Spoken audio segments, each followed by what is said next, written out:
Bismillahirrahmanirrahim.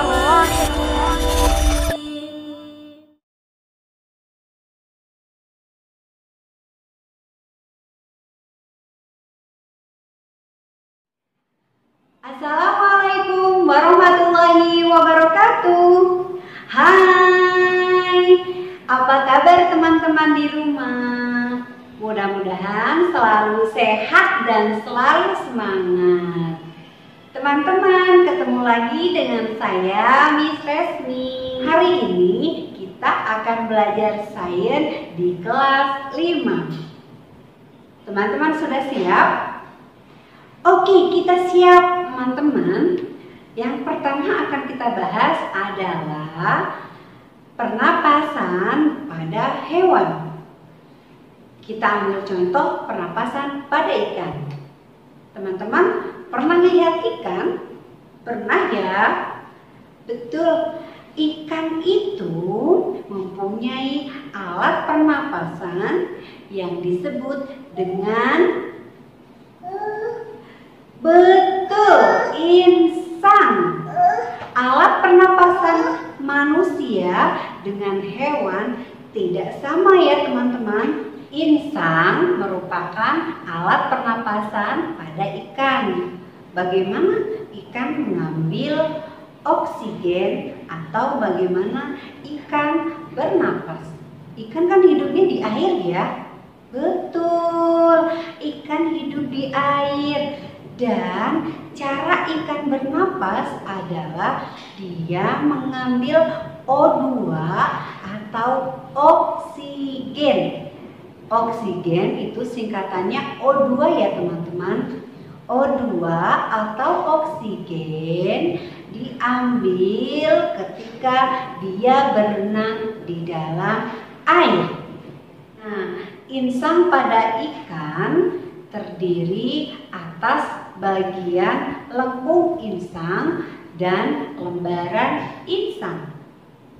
Pada lengkung insang terbentuk rigi-rigi yang berguna untuk menyaring air yang masuk ke dalam insang. Sedangkan pada lembaran insang itu tersusun atas bagian-bagian yang lunak berbentuk sisir dan berwarna merah. Pasti teman-teman paham nih kalau yang berwarna merah. Oh, pantesan kalau ibu aku masak ikan, aku lihat tuh ada yang garis-garis, dia adanya di bagian kepala dan warnanya merah. Dia kayak sisir. Nah, itu adalah insang. Oke? Oke. Miss, kenapa kok insang warnanya merah? Iya, insang pada lembaran-lembaran insang kenapa berwarna merah? Karena dia itu mengandung banyak pembuluh darah. Nah, pada pembuluh darah ini, pada lembaran yang kaya akan pembuluh darah ini, terjadilah pertukaran antara karbon dioksida atau CO2 ya, karbon dioksida atau disingkat dengan CO2 dengan oksigen atau O2.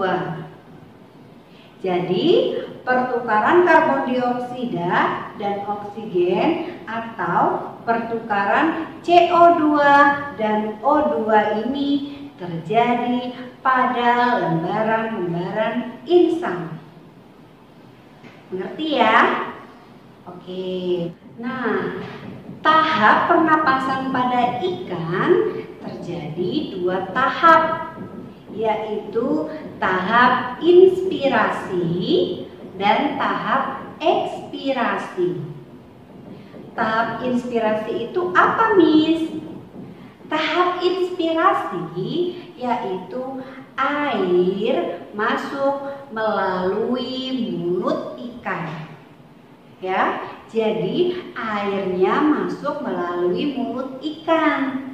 Bersamaan dengan masuknya air, tutup insang itu menutup sehingga air masuk ke dalam insang. Sedangkan tahap ekspirasi adalah ketika mulut ikan tertutup dan tutup insang terbuka. Ya, jadi tahap ekspirasi terjadi ketika mulut ikan tertutup dan tutup insang terbuka. Pada saat itu air mengalir melalui lembaran insang.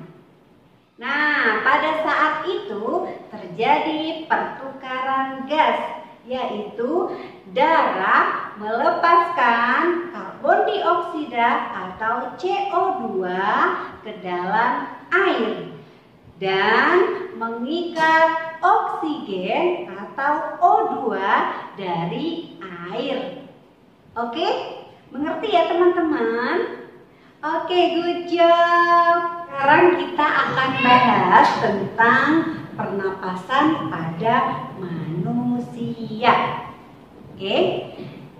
Nah, teman-teman, kalau organ pernapasan pada ikan itu adalah insang, lalu organ pernapasan pada manusia itu apa ya?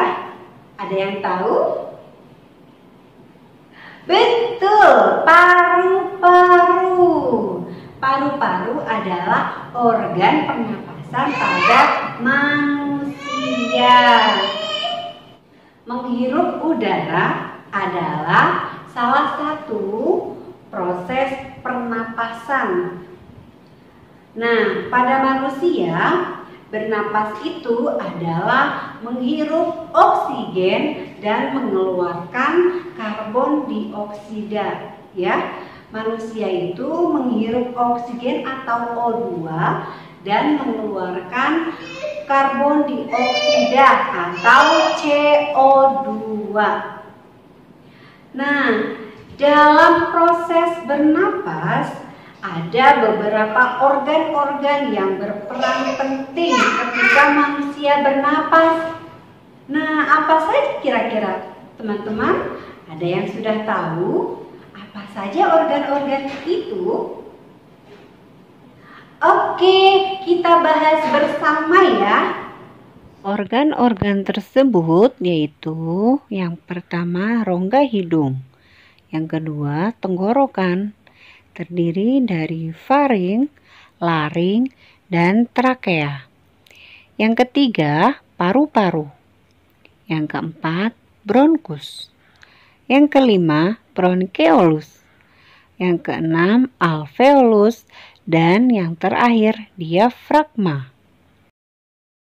Nah, teman-teman, sadar nggak kita itu bernapas dengan menghirup udara ya, menghirup udara atau oksigen dan mengeluarkan karbon dioksida.